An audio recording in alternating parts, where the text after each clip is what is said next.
Hello! I am so eager to make this video because these are my absolute favorite books that I read in 2023. These are books that I keep thinking about, that I keep discussing, that I keep recommending to other readers, and it makes me so happy to talk about them because they are so fascinating and layered and moving that the more I consider them, the more I have to say about them. And it took me quite a while to whittle this list down to my top 10 because I have read many great books this year. I don't know exactly how many books I've read. It's probably around 110 or 120. I haven't added them up because it is about the quality, not about the quantity in the reading experience. And I haven't ranked these books in any particular order. I'm not sure. Well, actually, no. There is one that is my absolute favorite book of this year, and I will name that when I get to it.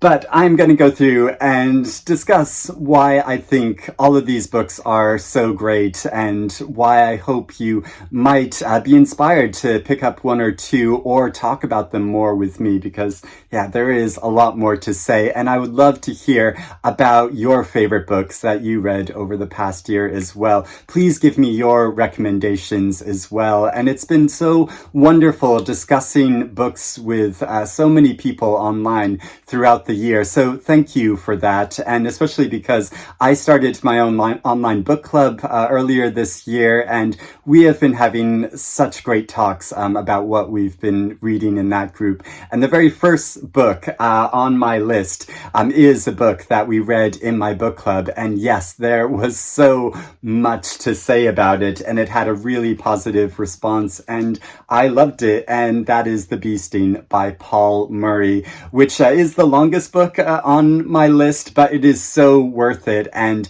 I was gripped throughout the entire book because at the end of so many sections, there is a lot of cliffhangers, there is a lot of enticing twists and layers to this story, looking at family in rural Ireland and who are going through a crisis together as a family, but they all have their own personal issues, and the narrative revolves between their different perspectives, and we see how they fundamentally misunderstand one another, but also how different family members are lying to the other people in their family and how that is really affecting and destroying their family. And there is so much to say about this book in what it says about the environment, in what it says about the economy, and what it says about communities and immigration and sexuality and gender roles within families and the larger country. And yeah, there's a lot to it, but each voice it moves between, it is so convincing, and the way this narrative is constructed to reveal information just kept me hooked the entire time, and I felt it was entirely convincing where the story went and all of the twists that appeared. It suddenly like made sense and clicked together, and how it moves towards its ending is so propulsive that I was increasingly gripped and thrilled by it and needed to know what was going to happen, and then had to talk about it with other people because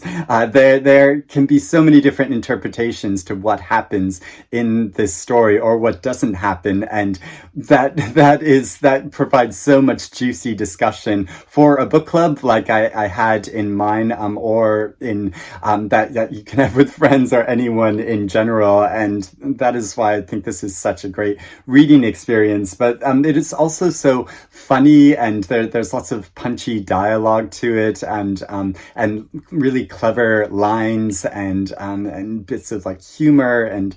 the way he layers in irony. It's just so wonderfully done, the entire thing, and it's really masterful. And it goes to show why you shouldn't give up on an author just because you didn't enjoy a previous book of theirs, like I did with Paul Murray, because his novel The Mark in the Void I really didn't think it was that good. It had an interesting concept, but the way it played out didn't really work for me. I haven't read Skippy Dies, but this novel has become a firm favorite of mine, and one I'm looking forward to returning to and rereading at some point, because I'm sure I'll discover more things earlier on that I didn't notice on the first go around, because I didn't understand everything about this family in this story. And I think one of the most moving scenes and parts of this book was the relationship between the father and the son, and how the father at one point, he feels like he's trying to reach out and emotionally connect with his son, and that his son isn't responding. But then you see from the son's perspective about how concerned and worried he is about his father, and you realize that they're just completely misunderstanding one another. And this is something that hit so close to home for me as I was thinking back to my own youth and my relationship with my father, and like moments of tension between us, but also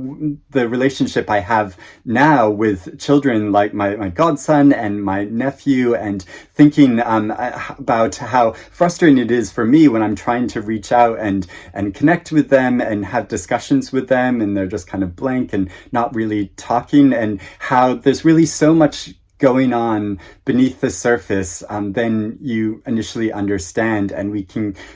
make these blocks between us, which shouldn't really be there, because we should just love and accept one another as a family. And that's one of the strongest messages of this book. And yeah, there's a lot more to say, but I'll go on to the next book now. Boulder by Eva Baltasar, translated by Julia Sanches, from the longest book on my list to the shortest book, because this novel is slim, but so mighty in what it says about relationships and expectations for people in terms of having children in relationships, and how the issue of having children can complicate relationships so much when the expectations and desires can be different for different partners. So the central figure of this story, she is a very lone individual and is very happy on her own, but then she meets a woman named Samsa on a ship, and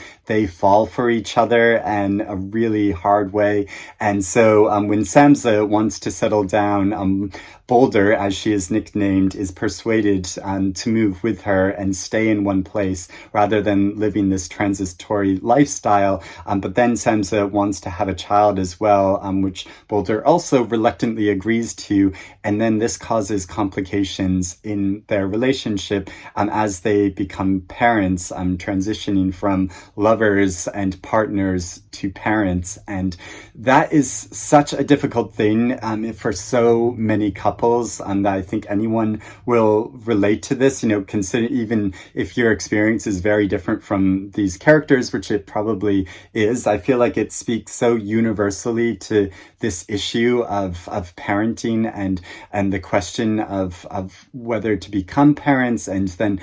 there are so many different styles and ways of parenting as well. I feel like even though they both love the child that they have very different ways of wanting to raise that child, and so how this looks at this issue, but also larger issues to do with queer life and how parenting and coupledom works in a queer lifestyle,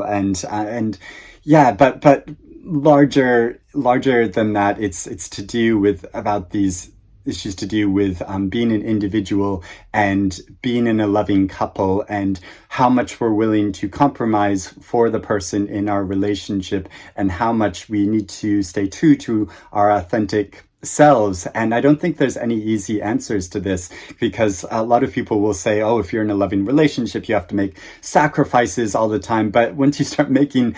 so many sacrifices, then resentment can going, and then that can cause a lot of complications and lead to the destruction of a relationship that maybe should have ended in a more natural way. And yeah, so there's so much to think about and discuss and debate with this book, both on a personal level, but also if you've been in a relationship before and thinking about all these issues and whether to become a parent or not, and all the pressure that is from society and larger communities and families around you surrounding this issue. It has so much to say on all of these things. In Ascension by Martin MacInnes, this is an adventure story which will take you to the bottom of the ocean and to the furthest reaches of outer space, but it is also such an inner searching journey and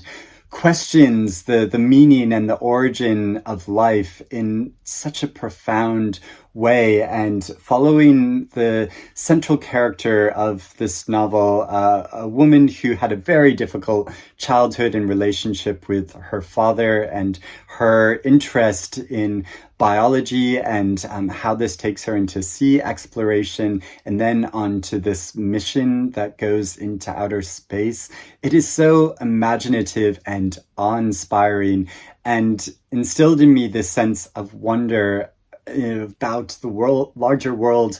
around me, but also thinking about my place in the universe and in the world. And it sounds like pretentious to to ponder like all of these questions, but how it does this so delicately, and it's such a searching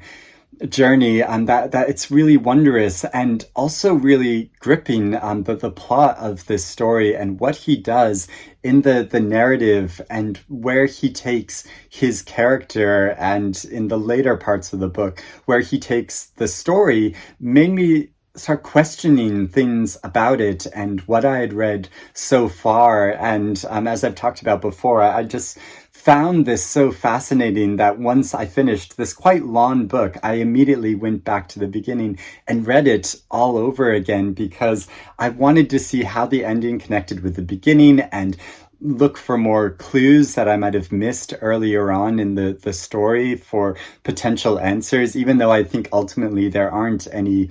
firm answers to this story. But it is so interesting to ponder and consider, and it's also just so beautifully written, the whole mood and vibe of this story, that I wanted to stick with it and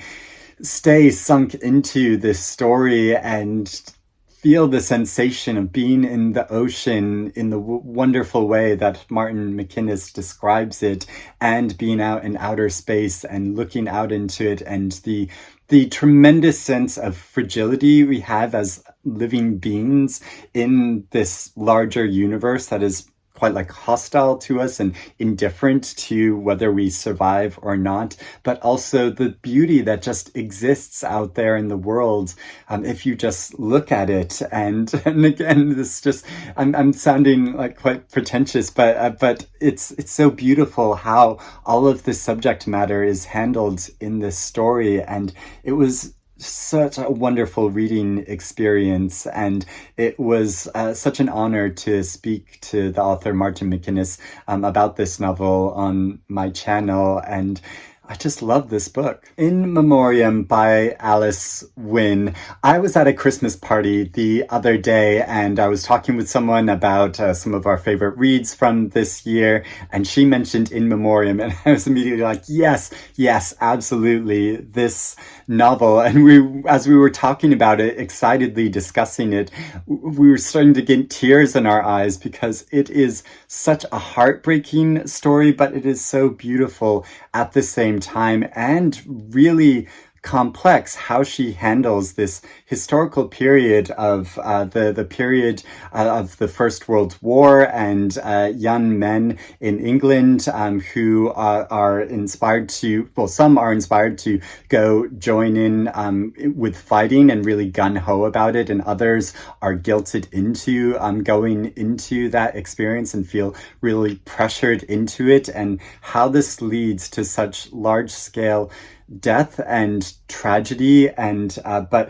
at the center of this story is a love story between two young men, and they're very tentative in their relationship with each other. But as it develops, as they go to war, then what this does to their connection with each other and following their journey, which is so gripping and terrifying and has many twists to this story, that I was really gripped throughout it. But it's also so moving how it handles this in the structure of the narrative, combining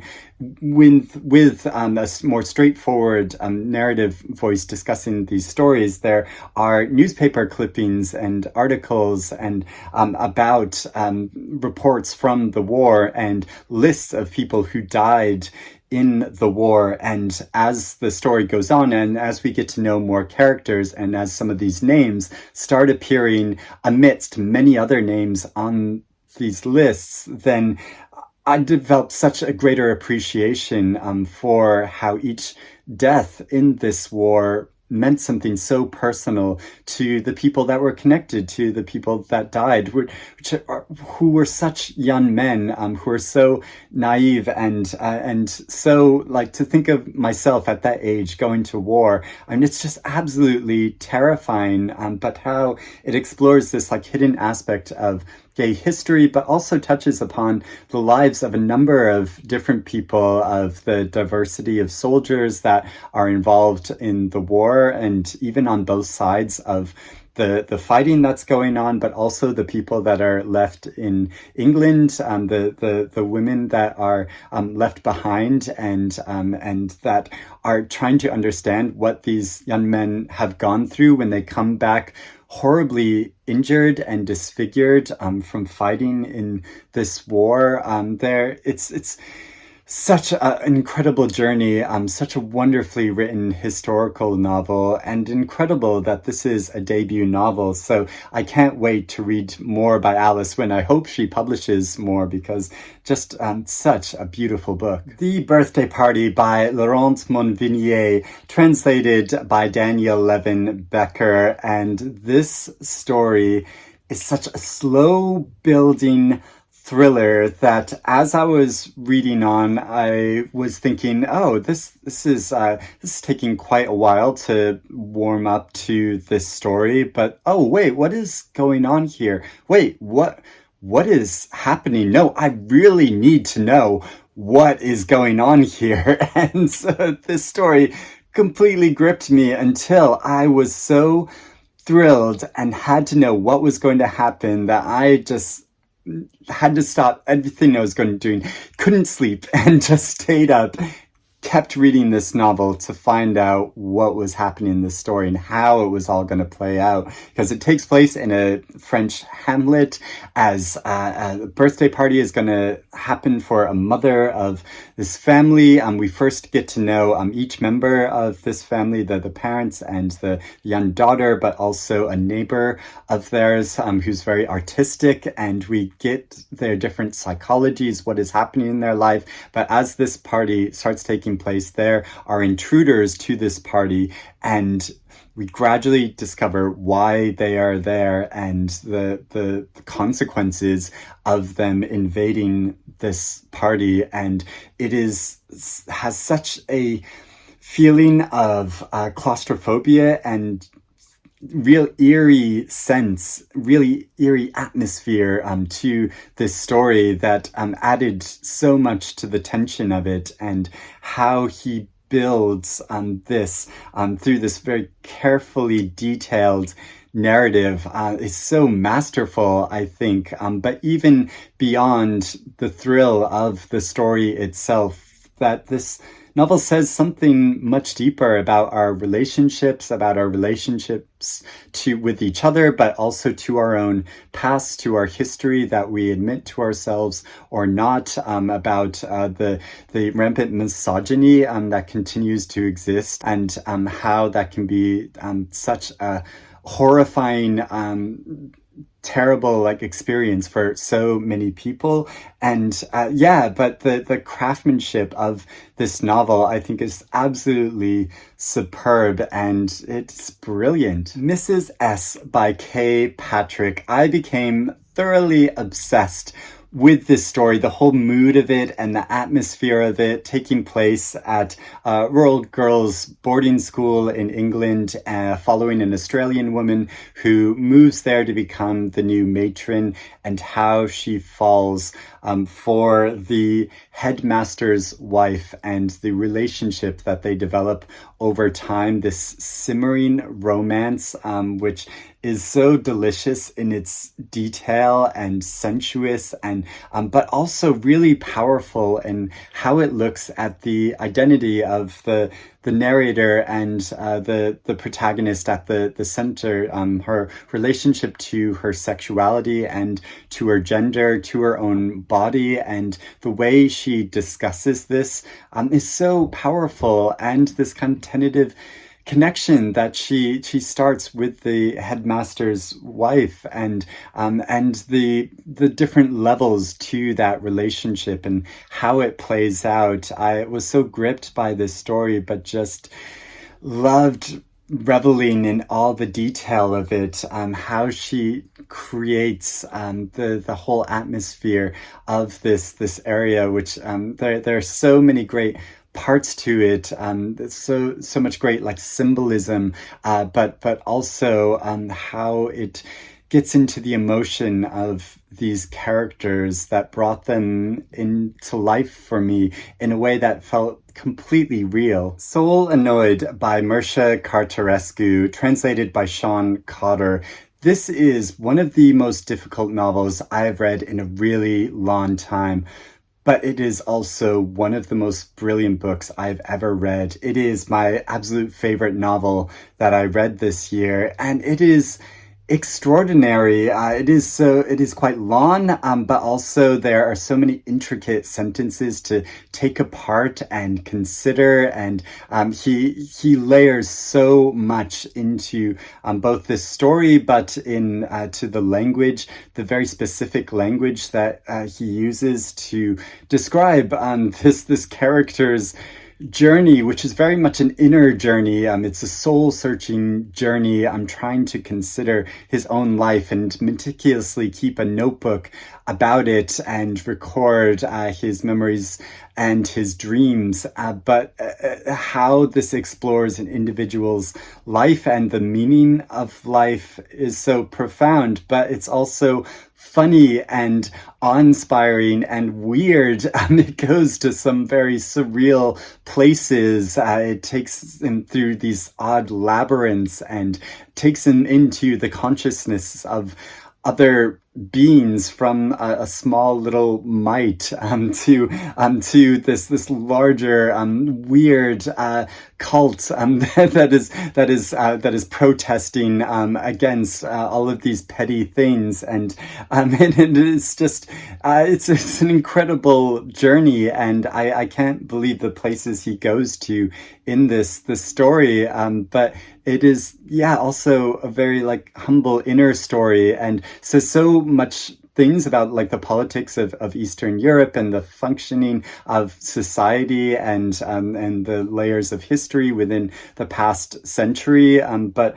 also about the individual spirit and where we are going in life and the meaning of life and what the life can be reduced down to, but also expand into. And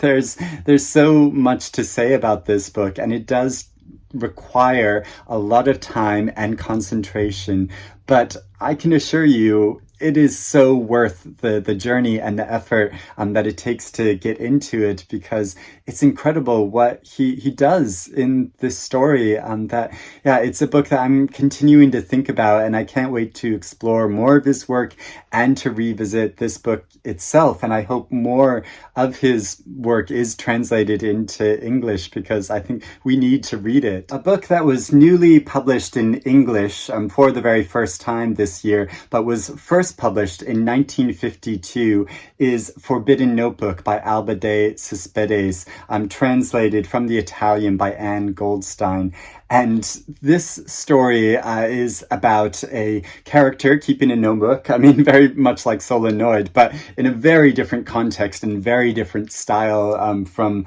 that. A woman who's a office worker and a housewife who has two children who are on the very brink of becoming adults, and a husband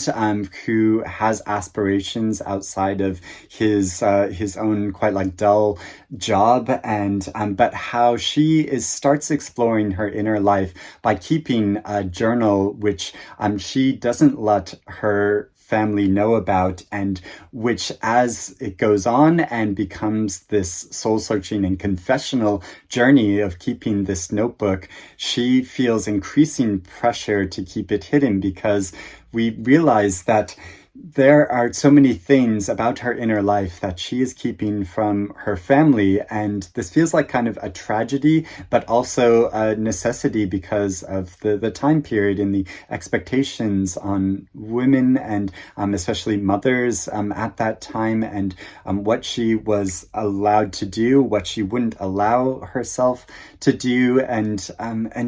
the tension between those things. And we get this sense of her being caught between these different generations, between a more progressive generation and a more conservative generation in the past, but also how these things don't necessarily, it's not this working towards like a straightforward line of progression like that, because one of her sons, her son is very conservative, her daughter is very liberal, both in their personal attitudes and the way they live their personal lives. And it's so interesting considering all of these things, and about how it follows her journey. And there's an increasing tension in the story as we wonder, is her notebook going to be discovered by a family member? But also, what is she going to do in her life? Is she going to stay in this family? Is she going to break out of it? How she is trying to find her own personal space for herself, I think is explored in such an incredible way in this story and in this book. And it's amazing to think that this book has just been lying around for so many years, but now it's finally been translated into English, and it still feels so meaningful and powerful and immediate. But there are also so many things about this which are really charming. Like there's this discussion at one point about what generation of Italian women makes the best ravioli, and so I just adored this book so much. But I think it is also so intelligent and well crafted, and such a wonderful story. Now, a novel that I only finished very recently, so I'm still mulling it over and thinking about the many layers of it, but which struck me so strongly that it is absolutely one of my top reads of the year, is Blackouts by Justin Torres. This story is so masterfully constructed and says so much about different generations of gay men and what is lost, has been lost in queer history, and how to bring this forward and into the present and to make it new. And it's a wonderful journey, and I found it incredibly moving and powerful. It follows the story of a younger gay man in his 20s, who's only 27, and a much older gay man who is nearing death and who has experienced a lot in his life. And he's residing in this place called the Palace out in the desert, which is this institution which is really dilapidated. And so this younger man goes to visit him, and they have this exchange about this long-term project that the older man has been working on concerning this book about sexuality, which was published quite a while ago, but which had the original author of it was kind of taken out of the equation because of the values and medical practices of the time and what they wanted to say about sexuality, and how the story of it was twisted. And so we get bits of this text, but there are lots of it which is blacked out, and so it entirely makes this text new. It turns it into this kind of form of poetry. Like some bits of it almost felt like Gertrude Stein or something, but was so powerful in a certain way because you get these small flashes of the lives of gay people from the past and the experiences they had, and how the truth of that was still there, even though there were all these layers on top of it, which had tried to dampen it down and like twist it into something else, and how this resides throughout this text, and but also through photographs that are interspersed with the narrative as we follow the conversation between these two individuals and the connection that they form with each other, the memories that they share, the way they reshape their memories and present them to each other in a certain way. There's part where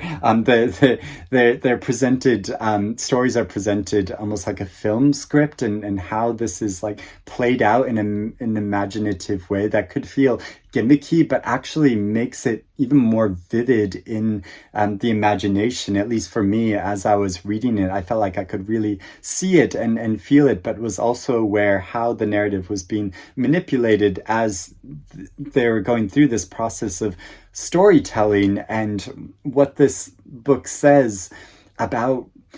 race and sexuality and how these things have been labeled by the medical institutions in the past, and the damage this has caused, and the complexity that this has created is so meaningful, and but at the center of this story, it is just a tender exchange between two people who are very different in a lot of ways, but also have so many similarities, and finding the connection between each other I thought was so profound. And so yeah, I'm going to continue to think about this novel. I'm sure I'll have more to say about it, but if you've read it, I'd love to know what you think about it. Yeah, let's discuss it. And the final new book I read this year that is one of my absolute favorites is Western Lane by Chetna Maroo, which is a story which I didn't think at first, when I first read it, that it would have such an impact on me. But the more I consider it, the more it's haunted me and made me think about all of the issues it raises to do with this girl's coming of age and trying to reconcile the loss of her mother and how that has affected her relationship with her immediate family members and her place in society and what she wants out of life, and how it follows her development, how it follows her interest in this sport of squash and wanting to enter a regional tournament, and how this becomes the whole center of her life, and as a way of both meditating on all of these really difficult issues that she's facing in her life, but also of escaping them, and how the squash court becomes this meditative space for her, and to just sit in and consider all of these things while going through this repetitive action of hitting this ball. It's really beautifully rendered, and there are so many scenes in this that I remember so vividly, of moments with her family members where there is a connection between them, but also this disconnection, as they aren't talking about the emotions that they're experiencing, the grief that they're feeling, and how the mother becomes this almost haunting presence in a way, but this presence which is still so much needed in their lives, and you feel her loss so powerfully, that yeah, this book has really struck with me, and the more I look at this image on the cover, the more it feels like tender, the way the relationship is drawn between her and her sisters, but also between her father, who is grieving in such a powerful way, but who can't verbalize it, because he needs to still raise his daughters, and where it goes in her journey and her development, it is such an amazing journey, and yeah, it's a book that I've continued to think about. Now, before I go, I just need to mention again also that I did reread my favorite novel of all time, The Waves by Virginia Woolf, and I have reread this book countless times, but every time I read it, I get more out of this story. And I did finally make a video discussing and talking about this book and why it's so meaningful to me and why I think it's worth revisiting, especially as you get older, because there's so much about this story about the process of aging and our connections and disconnections with each other over time, especially the people that are most important to us in our lives, that it's just an incredible novel. And another one that I read with my online book group, and I'm so grateful for that experience because it gave me even more perspectives and understanding of this book that I would get if I'd just been reading it on my own. So I'm very grateful for that. And I'll put a link to my online book group below if you want to consider joining us. We've set our next book that we're going to be reading together in January. We do have so many great discussions about it. And if you have joined that group, thank you for participating, whether you actively participate or just drop in to discuss what you're reading. Yeah, I've found it's like renewed the real joy I have in talking about books online, because I can have much more involved in interesting discussions with other readers about what we're reading while we're reading it, in the process of reading it. And yeah, it's why I continue making videos and doing all this bookish stuff online that I do. So thank you for joining me in that, in whatever capacity you do, whether you're new to my channel or if you've been watching for a long time. And I look forward to discussing more books with you. I would love to hear what you think about any of these books or that I've talked about, or if you're interested in reading any of them now, or like I said, if you want to tell me about your favorite books that you read over the past year, whether they're new or old books. I would love to hear about that and get your recommendations. So thank you for watching me discuss all these books that I feel so passionately about. I hope you have a wonderful new year, and I look forward to speaking to you again soon. Bye-bye.